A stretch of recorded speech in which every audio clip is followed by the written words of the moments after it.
Po tayo mga kulong sa Pasay. Pasay na lang po. Ayan po, tayatid na lang po namin ang mais ng inyong mga mahal sa buhay.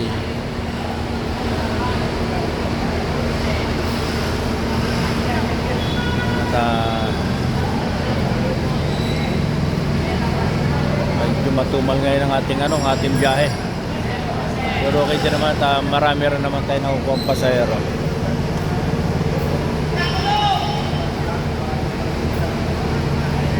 Ayan. Pa sa loob.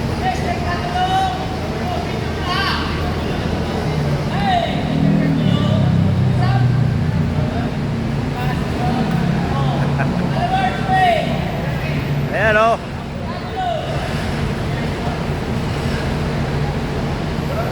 Ayan mga gulong. Dito na tayo sa Pasay. Sige po, mamaya po ulit mga kagulong at 12:30 na lang po tayo dito. 12:30 na naman tayo mamaya. At magandang umaga po sa inyo lahat.